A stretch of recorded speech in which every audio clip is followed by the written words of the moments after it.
निर्दूत कलिलात्मने सालोकानां त्रिलोकानां यद विद्या दर्पणायते। जब आदि ब्रह्मा ऋषभ देव भगवान की जय, महावीर भगवान की जय, परम पूज्य गणिनी प्रमुख श्री ज्ञानमती माता जी की जय। अब इस मध्याह्नकालीन सत्र में रत्नकरण शावकाचार की द्वितीय अध्याय का स्वाध्याय अध्ययन प्रारंभ हो रहा है। आपने कल द्वितीय अध्याय के 2 श्लोकों के माध्यम से श्रुति ज्ञान सम्यक ज्ञान की बात जानी और प्रथमान योग जो चरित पुराण आदि का वर्णन करने वाला है वह प्रथमान योग है। श्रुति ज्ञान के द्वारा उस प्रथमान योग का कथन किया जाता है। अब आगे चलते हैं द्वितीय अनुयोग के रूप में करणान योग के बारे में। लोकालोक विभक्ते युग परिवृत्ति चतुर्गति नाम च चतुर्गतीनां च आदर्शमिव तथामति रवैति करणानुयोगं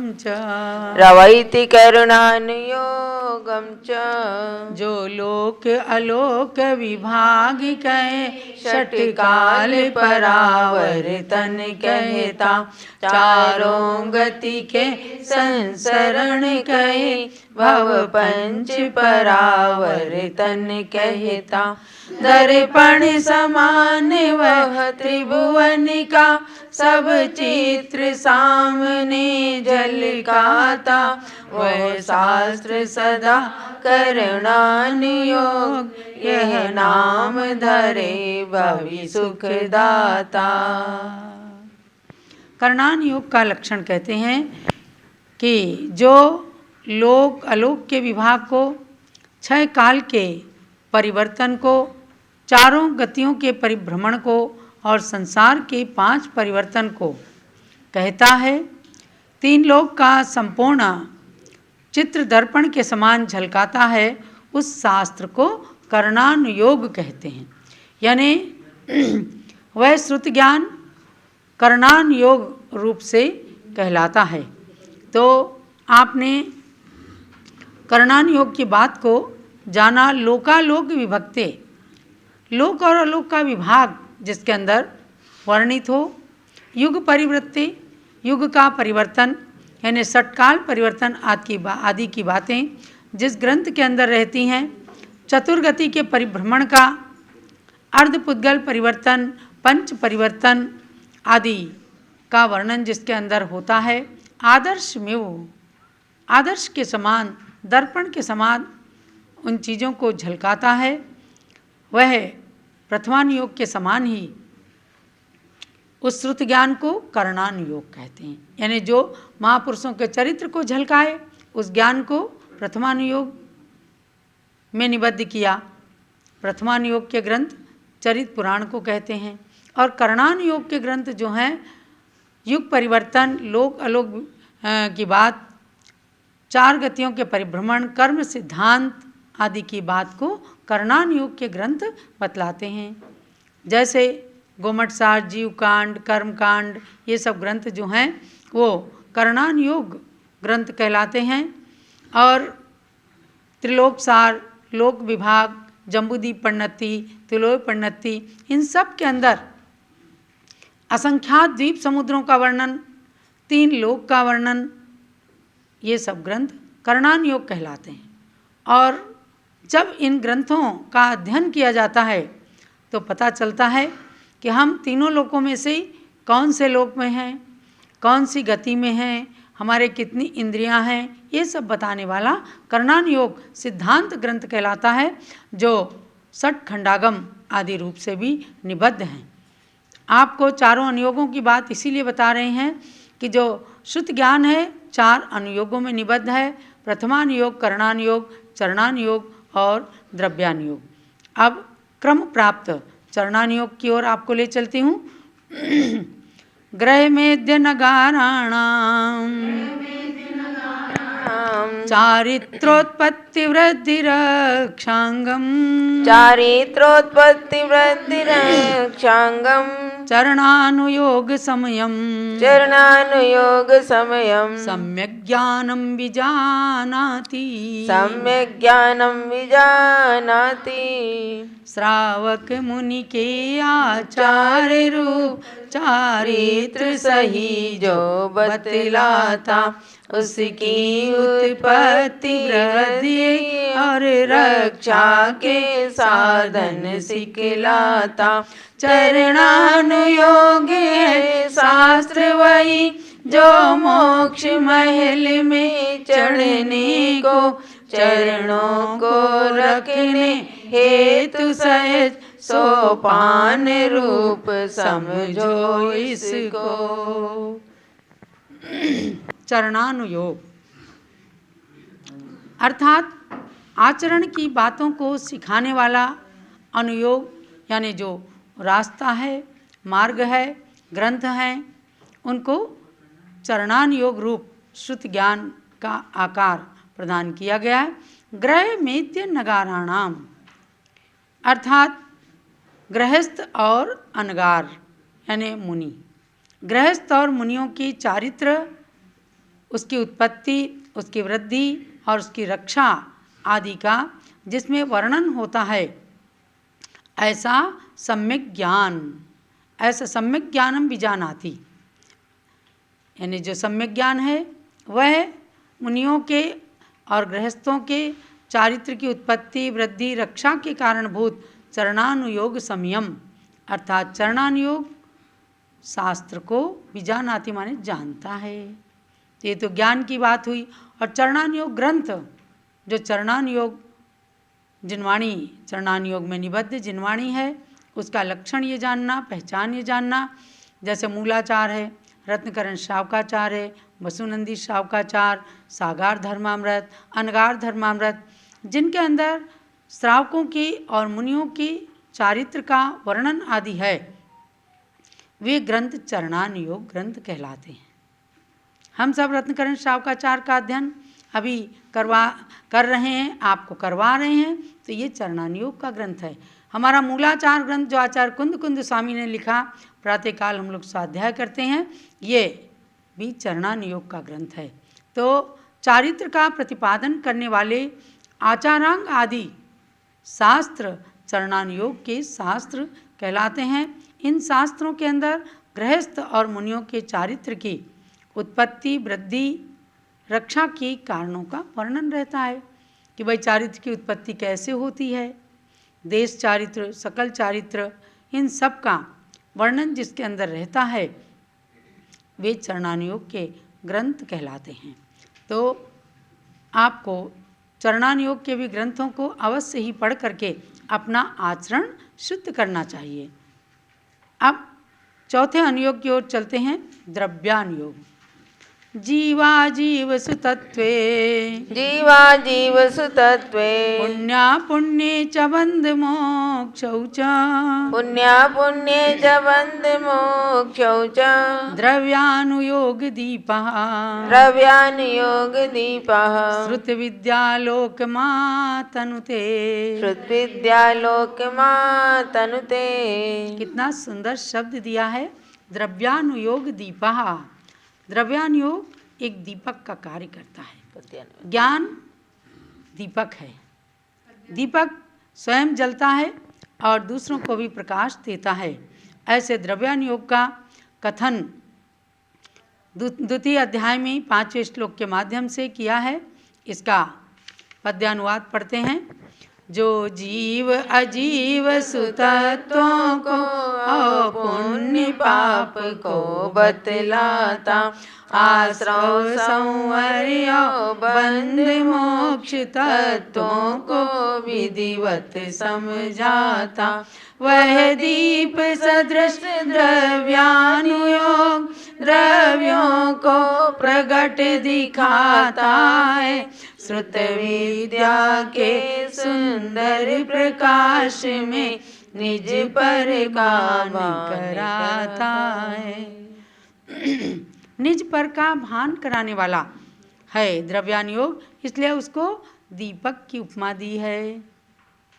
कि द्रव्यान योग किस प्रकार का है, जो जीव अजीव तत्वों को, पुण्य पाप को, आश्रव संवर बंध और मोक्ष को, इन सभी तत्वों को, 9 पदार्थों को सही सही बताता है, समझाता है और दीपक के समान द्रव्यों को प्रकट दिखाने वाला है, वह कहलाता है द्रव्यान योग।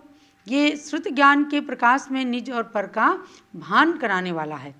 अर्थात समय सार, नियम सार आदि जो ग्रंथ हैं, जो आत्मा की चर्चा को बतलाने वाले हैं, ऐसे ग्रंथों को द्रव्यान योग कहा है। द्रव्य माने 6 द्रव्य, 6 द्रव्य के अंदर 7 तत्व, 9 पदार्थ ये भी शामिल हो जाते हैं। तो उनमें मुख्य है जीव तत्व, जीव द्रव्य। जीव द्रव्य माने आत्मा, आत्मा के शुद्ध स्वरूप को, आत्मा के अशुद्ध स्वरूप को, निश्चय नय को, व्यवहार नय को, परम शुद्ध निश्चय नय से हमारी आत्मा किस प्रकार से भगवान आत्मा है, ऐसी बात को बतलाने वाले ग्रंथ को कहते हैं द्रव्यान योग। तो इस प्रकार से समंत भद्राचार्य ने द्वितीय अध्याय के अंदर 4 अनुयोगों का लक्षण आपको बताया। इन एक एक अनुयोग का अगर हम पारायण करेंगे, विस्तार करेंगे, तो कई कई दिन में भी एक एक अनुयोग का वर्णन मैं कर सकती हूँ। अगर एक एक प्रथमानुयोग के ग्रंथ, चरणानुयोग के, करणानुयोग के लिए जाएं तो उसमें बहुत विस्तार हो सकता है। लेकिन आपको यहाँ संक्षेप में हमने बताया कि द्वादशांग वाणी, जिन वाणी जो है वर्तमान में जितना श्रुत उपलब्ध है वह 4 अनुयोगों में निबद्ध है। और सबसे बड़ी बात यह है जो पूज्य माता जी बताती हैं कि 4 अनुयोगों का सर्वप्रथम वर्णन आचार्य श्री समंतभद्र स्वामी ने ही किया है। और ऐसे ही 4 अनुयोगों का वर्णन लेकर के सम्यक ज्ञान नाम की एक मासिक पत्रिका को पूज्य माता जी ने सन 1974 से जो शुरू किया, तो उसमें चारों अनुयोगों की बातों को सिखाने वाले ग्रंथों को लेकर संक्षेप में वर्णन किया गया है। ऐसे ही जैन भारती ग्रंथ है जिसमें चारों अनुयोगों का संक्षेप में वर्णन करके और सबको जिनवाणी की सार को बताया गया। अब मैं संक्षेप में आपको इन चारों अनुयोगों की बात एक कहानी के माध्यम से बताती हूँ। एक बार की बात सुनो भाई, एक बच्चा माँ के संग चला, पथ में चलते चलते माँ ने सिखलाई कैसी ज्ञान कला। आप एक माँ और बच्चे के माध्यम से कहानी सुनिए कि किस प्रकार से माँ ने बच्चे को चारों अनुयोगों को बात बात में बता दिया। तो हम सब बच्चे हैं, जिनवाणी हमारी माँ है, तो उस बात को सुनिएगा कैसे माँ बच्चे को समझाती है।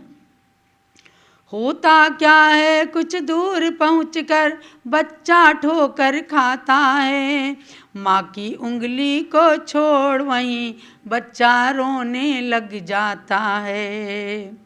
माँ बोली कल तेरे भैया को चोट लगी वह नहीं रोया, तू भी तो उसका भाई है, चल खेल खिलौना क्यों रोया। प्रथमानुयोग ऐसे आदर्शों को बतलाता सदा चला, पथ में चलती चलती माँ ने सिखलाई कैसी ज्ञान कला। प्रथमानुयोग ने क्या चारित्र पुराण को बताया ना, तो बच्चे को ठोकर लगती है, रोने लगता है, तो माँ उसको समझाती है, देख कल तेरे भाई को भी तो चोट लगी थी, वो नहीं रोया था, चल तू भी उठ जा, नहीं रोना है, और ले खिलौना ले, खेल ले। तो ये क्या हुआ प्रथमानुयोग। इसने हमें बताया भगवान ऋषभ देव ने किस प्रकार पुण्य के कार्य किए, तीर्थंकर बने। भगवान पार्श्वनाथ ने कैसे कष्टों को सहन किया, तीर्थंकर पार्श्वनाथ बन गए। भगवान महावीर कैसे शेर की पर्याय से महावीर बन गए। मर्यादा पुरुषोत्तम राम किस प्रकार से विषम परिस्थिति में भी डिगे नहीं और अपनी मर्यादा की रक्षा की, रघुकुल के दीपक बन गए। आज रामायण उनके नाम से बन गई।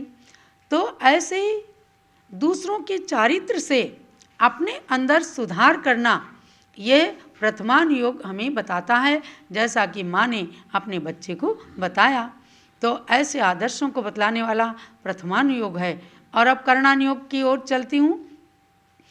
बच्चे का रोना नहीं रुका माँ के इस संबोधन पर भी, तब माँ भी और तरीके से समझाने लगी सड़क पर ही।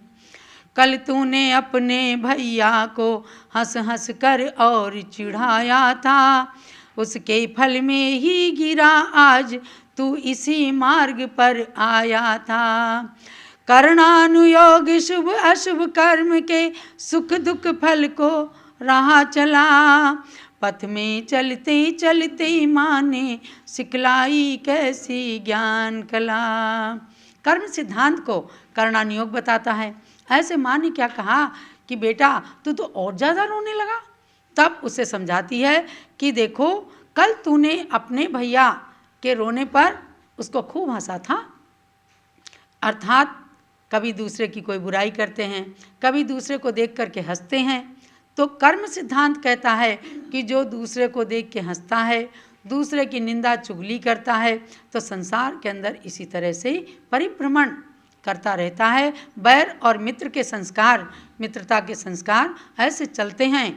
इसलिए महानुभाव करणानुयोग के ग्रंथों को पढ़ करके और शुभ अशुभ कर्म जैसे हम करेंगे हम उसका फल भोगेंगे, दूसरा कर रहा है दूसरा अपने कर्म के फल का भोक्ता बनेगा। और इस धारणा को जो कोई बना लेगा तो कभी नहीं सोचेगा कि इसने मेरा अपमान कर दिया। छोटी छोटी सी बातों पे झगड़ा हो जाता है। पर यदि हम करणानुयोग को, कर्म सिद्धांत को, 84 लाख योनियों में परिभ्रमण की बात को अगर चिंतन कर लें तो करणानुयोग ग्रंथों का स्वाध्याय हमारे जीवन में साकार हो सकता है। अब चलिए चरणानुयोग पर। इतना कहते ही और चिढ़ गया मुन्ना रो कर कहता है, भैया पर मैंने हंसा कभी वह भी तो मुझ पर हंसता है। माँ भी कुछ गुस्से में बोली, तुमने नीचे क्यों नहीं देखा, पथ देख के चलने वाला मानव नहीं गिरता हमने देखा। चरणानुयोग पथ देख देख चलने की सिखलाता है कला, पथ में चलते चलते माँ ने सिखलाई कैसी ज्ञान कला। चरणानुयोग कैसे सिखाया माँ ने बच्चे को? अरे बच्चा कहता है कि मैंने हंसा, यदि आपने बताया माँ तो उसने भी तो मुझे हंसा था। तो माँ कहती है कि तूने नीचे क्यों नहीं देखा, अपना आचरण सही करो। अगर नीचे देख के चलते तो ठोकर नहीं खाते। अर्थात अपना आचरण ठीक होता तो हमें कोई भी दुख नहीं दे सकता था। इसलिए प्रत्येक व्यक्ति को, चाहे वो साधु हो चाहे गृहस्थ हो, अपने अपने आचरण को सुधारने के लिए आईने में देखना है। कभी मूलाचार पढ़ना है, कभी श्रावकाचार पढ़ना है, ताकि हम अपनी अपनी मर्यादा में रहें। और यही चरणानुयोग ग्रंथ बताता है कि चलो देखभाल कर चलो, आचरण अपना सुधारो, ताकि चरणानुयोग का स्वाध्याय आपके जीवन में उतर सके। अब चलते हैं द्रव्यानुयोग के ऊपर। तो भी वही बालक चुप न हुआ, आंसू का झरना फूट पड़ा, रोना सिसकी में बदल गया, माँ के आंचल पर कूद पड़ा। माँ तो ममता की मूरत है, उसने मुन्ने को उठा लिया, तू मेरा राजा बेटा है, नहीं चोट लगी तुझको भैया। द्रव्यानुयोग आत्मा को क्या? द्रव्यानुयोग आत्मा को राजा बेटा कह जड़ से बदला, पथ में चलते चलते माँ ने सिखलाई कैसी ज्ञान कला। द्रव्यानुयोग हलवा है, हलवा। समय सार कहता है, हे आत्मन तू भगवान आत्मा है। ऐसे ही जब बच्चे का रोना नहीं रुका, माँ उसे गोद में चिपका लेती है और कहती है, बेटा राजा बेटा है ना तू, इसने तेरे शरीर को मारा है, आत्मा को नहीं मारा। आत्मा तेरी अजर अमर अविनाशी है। यही द्रव्यानुयोग की कला सिखाई माँ ने एक बच्चे को, और उसका रोना रुक गया और वो राजा बेटा बन करके अपनी माँ से चिपक जाता है। अर्थात जिनवाणी माँ इस प्रकार से जब द्रव्यान योग के माध्यम से समझाती है कि आत्मा राजा बेटा है, आत्मा भगवान आत्मा है, तो एक बार चिंतन करने के लिए शुद्धो हम बुद्धो हम नित्य निरंजनो हम, ऐसी बात सोच सोच करके पढ़ करके समय सार में आनंद आने लगता है। तो महानुभाव कभी कभी ऐसे ग्रंथों का भी स्वाध्याय करना। ऐसे ही सरस्वती माता जग को ये कला सिखाती है, चारों अनुयोगों में निबद्ध जिनवाणी राह दिखाती है। प्रथमानुयोग करणानुयोग चरणानुयोग स्वाध्याय करो, क्रम क्रम से फिर द्रव्यानुयोग में आत्मा का अध्याय पढ़ो। चंदनामती जग इसी तरह से सीखेगा अध्यात्म कला, पथ में चलते चलते माँ ने सिखलाई कैसी ज्ञान कला। ये भव्यात्माओं, स्वाध्यायी भाई बहनों, आचार्य समंतभद्र स्वामी की कृति जिनवाणी का एक अंग आचारांग रत्नकरण शावकाचार्य के माध्यम से चारों अनुयोगों की बातों को सीखना जानना, कभी राम के आदर्श को सीखना और कभी हम क्यों संसार में परिभ्रमण करते हैं इसको करणान योग से जानना, अपना आचरण सुधारने के लिए शावकाचार मूलाचार पढ़ना और समय सार पढ़ करके अपनी भगवान आत्मा का चिंतन करना ध्यान की साधना के माध्यम से। इस प्रकार से जिनवाणी माता हमारी माता है, द्वादशांगमयी माता है, जिसे भगवान महावीर की दिव्य ध्वनि से प्राप्त किया गौतम गणधर देव ने, और गौतम गणधर देव ने अंतर मुहूर्त के अंदर उसको द्वादशांग रूप में निबद्ध कर दिया। 11 अंग 14 पूर्व में निबद्ध वह जिनवाणी वर्तमान में उपलब्ध नहीं है। अंग और पूर्व रूप से दिगंबर जैन परंपरा में कभी भी उपलब्ध नहीं है, लेकिन उसके सार रूप में हमारे आचार्यों ने गणधर स्वामी की वाणी को लेकर धरसेन आचार्य, गुणभद्र आचार्य कसाय पाहुड़ के माध्यम से, सठखंडागम के माध्यम से, जय धवला के माध्यम से, महाबंध के माध्यम से और कुंद कुंद आचार्य ने समय सार आदि ग्रंथों के माध्यम से जिनवाणी का सार बताया है। आपको जानना है कि द्वादशांग भले नहीं उपलब्ध है, लेकिन द्वादशांग के सार के रूप में 4 अनुयोग रूप जिनवाणी उपलब्ध है। उन अनुयोगों को आपने रत्नकरण शावकाचार्य की द्वितीय अध्याय में पढ़ा है। ऐसे अनुयोगों को में निबद्ध जिनवाणी माता का क्रम